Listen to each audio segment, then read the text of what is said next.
இன்னைக்கு நாம் எங்கே கிளம்பிட்டோம்னு பார்த்தீங்கன்னா, நம்ம புளியம்பட்டியிலேருந்து அன்னூரில் இருக்கிற மன்னீஸ்வரர் கோவிலுக்கு தாங்க கிளம்பிட்டோம். உலகத்தில் நீங்கள் எத்தனையோ அவதாரத்தில் சிவனை பார்த்துருந்தாலும், கழுகுரூப வடிவத்தில் காட்சியளிக்கிற நம்ம அன்னூரில் லொக்கேட் இருக்கிற மன்னீஸ்வரன் கோவிலுக்கு நீங்கள் எத்தனை பேர் போயிருக்கீங்கன்னு மறக்காமல் கமெண்ட்டில் சொல்லிட்டு போங்க.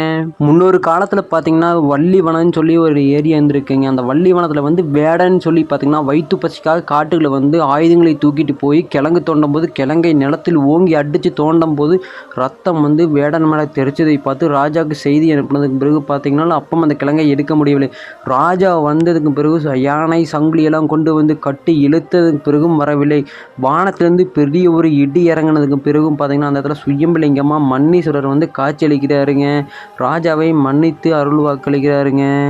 1300 ஆண்டுகள் பழமையான இந்த மன்னீஸ்வரர் கோவிலில் வந்து பார்த்தீங்கன்னா, எப்பேற்பட்ட சாபதீடங்கள், எப்பேற்பட்ட முன்னோர்களோட சாபங்கள் இருந்தாலும், இந்த கோவிலில் 28 முறைகள் வலம் வந்து நீங்கள் தெய்வம் வச்சு வழிபாடு செஞ்சிங்கன்னா, உங்களோட எப்பேற்பட்ட சாபதீடங்கள் நிவர்த்தனை ஆகுதுன்னு கோவிலுக்கு வரவங்க சொல்கிறாங்க.